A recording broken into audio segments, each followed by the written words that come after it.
Dakar, notre plateforme d'information. Mango ak Wally nan la demee parce que dañuy gis ne coow li bëri na torop Mango nee na lii Mango est-ce que tamit nit ñi duñu xalaat ne parce que da nga duggul booy bi wala da nga am loo ko contre wala famille sekkeen ci boppam nga amal problème parce que bu ñu gisee Papa Thione dañuy gis ne Papa Thione ak Mango gis Papa Thione ak Wally ak Mango gis Alioune ak Mango nan la demee parce que coow bi dafa bari. non xam nga coow man yaakaar naa ni comme ni ma ko waxee encore une fois Wally du sama concurrent sew ma ak moom man way naa 20 ans waylu ba may am teraanga ñoom am yaakaar naa ni am naa teraanga lu yàgg ñoom ñuy door a ñëw tey jii fii nga toog nii boo fi ñëwee toog xam nga ni fii ki fi dëkk xiiful vrai ou faux kon ñun namuñu lu tax ñuy contre nit peut-être des fois dinaa def ay sorties yoo xam ne du arranger ñenn ñi parce que tubaab moo ni qui se sent morveux se mouche et se comprendre la mais man j'ai rien contre qui que ce soit Wally suma jarbaat la sama doom day way xaritam la donc sama doom la war a maaseel jamono donc amul lu ma koy contrer mais dëkk bi nag suñ fi gisee loo xam ni peut-être war nañ ko mun a wax loo xam ni arrangé wul askan bi dañ koy wax xam nga sénégalais ñun problème bi ñu am mooy boo xasee fan nit wala nga bëgg nit lépp lu ñu wax loo xam ne lu jëm ci moom même bu defee njubadi wala mu def loo xam ni gars yi dañu jàpp ni lii war a ko def ñi nga xam ni peut-être dañ ko fan wala dañ ko bëgg wala dara ñoom chaque jour ils sont avec lui parce que wala nit nga wax dara loo xam ni peut-être dafa xaw a jege nit ki ñu ne noonu daf ko iñaane est-ce que comprendre la ñun dépassé nañ fu ñuy iñaane nit ay taalibe Sëñ Tuubaa lañ jàmm la ñu yéene ñëpp tey jii man bokk naa ci ñi nga xam ni ñoo gën a yéene ki ngay wax noonu ndam parce que sama doom la suma jarbaat la te papaam sama nawle waykat la donc kon jàmm rek laa ko mun yéene mais nit yi ñoom ñooy jël fu dara nekkul ñu def fa dara est-ce que comprendre la xam nga fan yële passé mooy ci t-shirt bi nga wax dafa am dama xëy suba teel ñu ni booy bi ñu sol benn t-shirt ci benn concert t-shirt bi nekk drapeau boo xam ni dafay publicité ay contre-valeur ñun Sénégal 95% des Sénégalais c'est des musulmans tey man ba ma juddoo ba léegi mosuma gis ñaari xaj yu góor yuy sëy mosuma gis ñaari ginaar yu jigéen yuy sëy lu ma la dul def nit waru ko def parce que nit yàlla daf ko teral tey nag kenn waxul ni diw mi góor jigéen la kenn waxu ko dañu wax ni képp koo xam ni da ngay publicité wala ngay def promotion affaire góor jigéen Sénégal duñ la may foo yekk sa nàkk parce que dañu am ay doom am njaboot si dëkk bi wax loolu taxul nga contre nit ki te man jour ba may wax loolu dama ko bañ ba journaliste bi ma posé question encore une fois damay revenir ci question bi daf ni ma nan nga gisee Wally Seck t-shirt bi mu sol ma ni su fekkee dama koy jox un conseil c'est un artiste il est aimé par la jeunesse il doit montrer le bon exemple te li may wax sama doom moom laa koy wax tey bu fekkee ni nit yàlla dafa dogal nit ñi bëgg la nga nekk ci réew nekk xale gënoo leen yaay gënoo leen papa ëppoo leen succès daxoo leen a way yàlla xëy suba teel jox la succès jox la ndam xale yi topp la bëgg la da nga war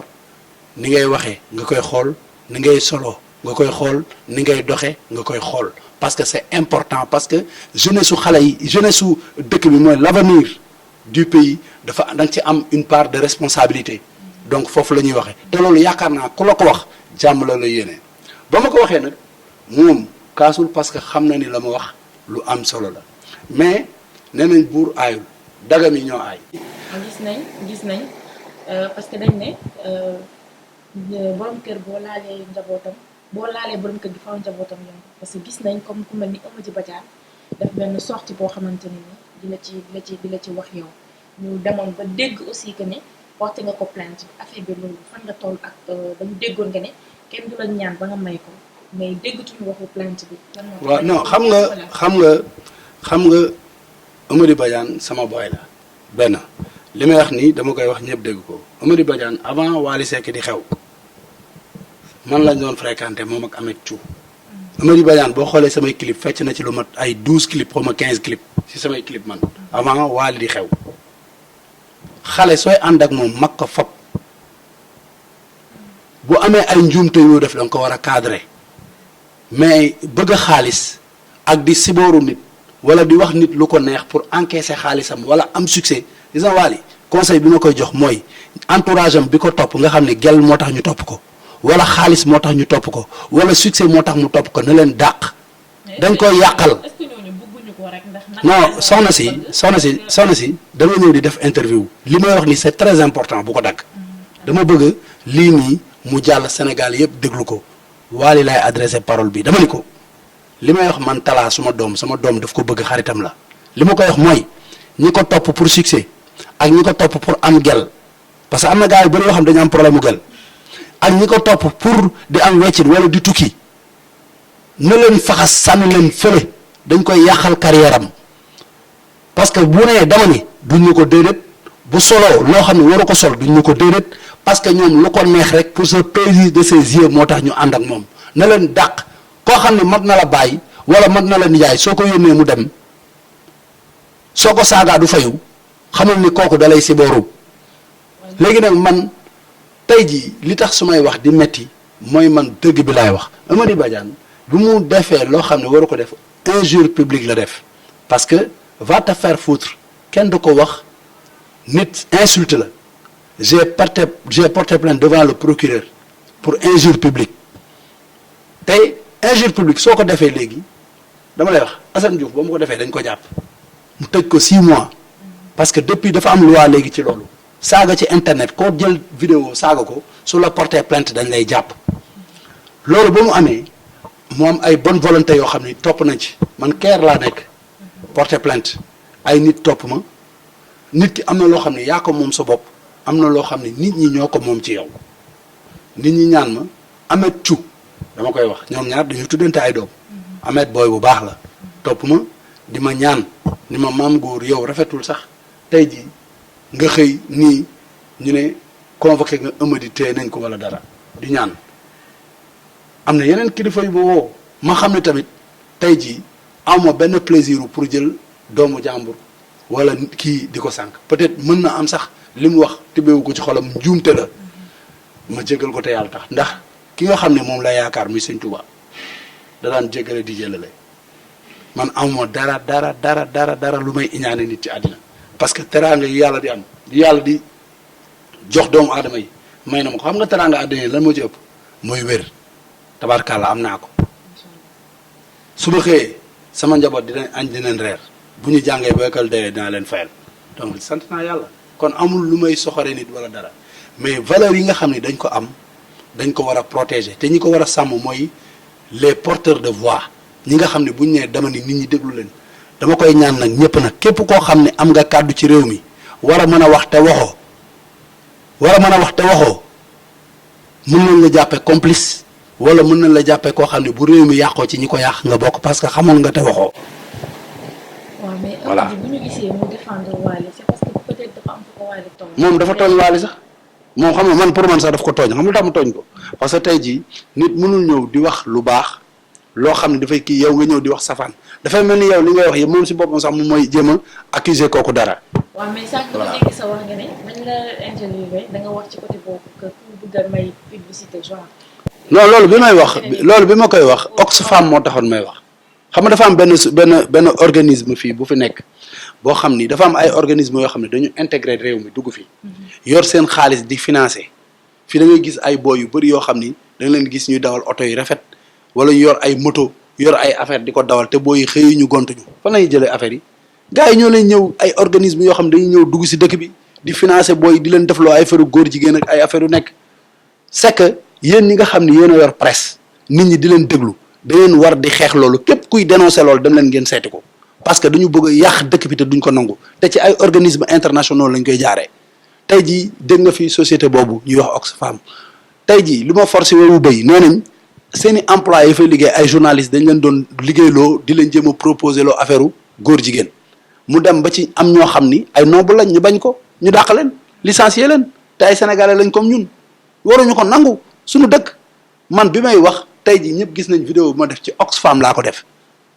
mosuma taxaw tudd benn nit parce que mosuma fekk fu ñuy tëddee nit wala fu ñuy kiwee nit mais dama ni képp koo xam ni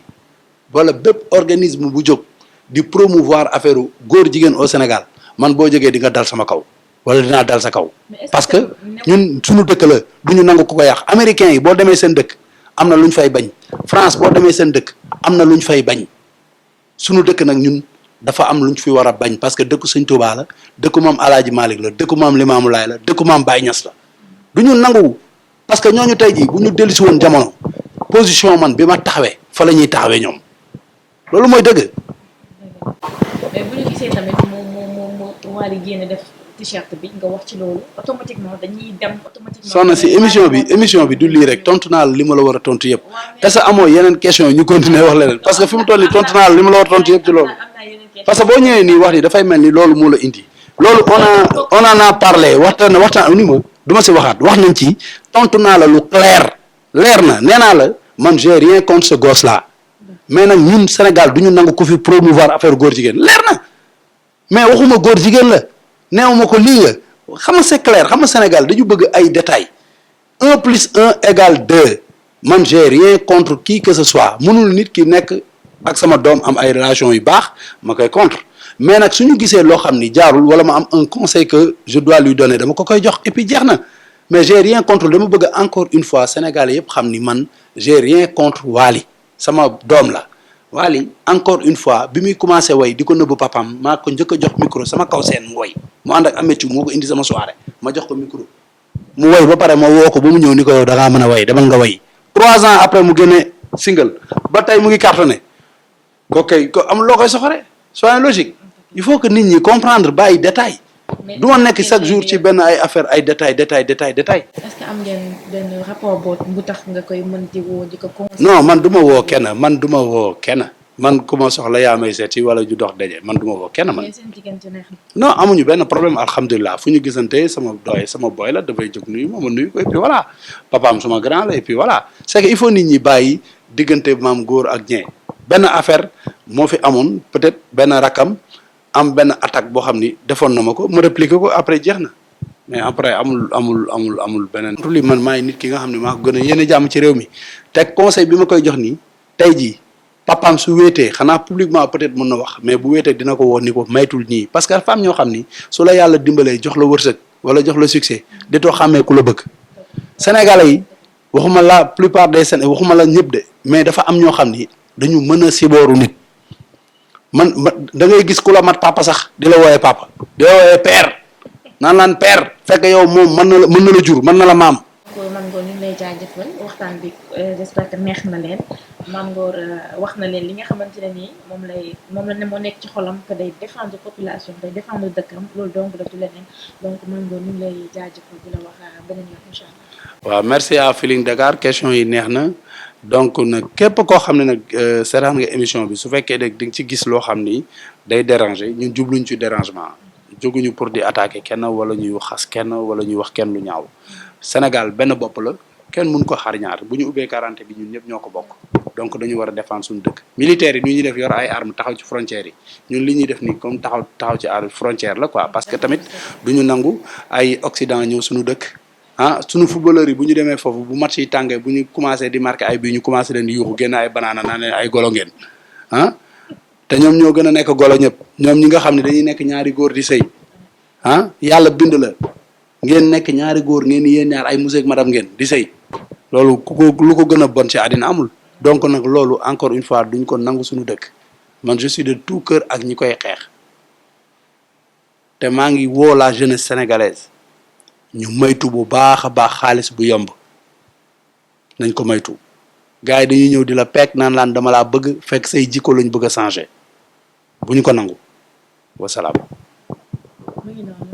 nii lay demee saa su nekk rek ak beneen invité ngeen xaaral moom incha allah ñu ngi yeneen yoo xamante ne nii ma àndoon ceeg sama caméraman bi Ibou ànd ceeg Silman nii la ñuy def chaque jour di ma accompagner rek di ma jàppale maa ngi leen di jaajëfal bu baax a baax. Feeling Dakar, notre plateforme d'information.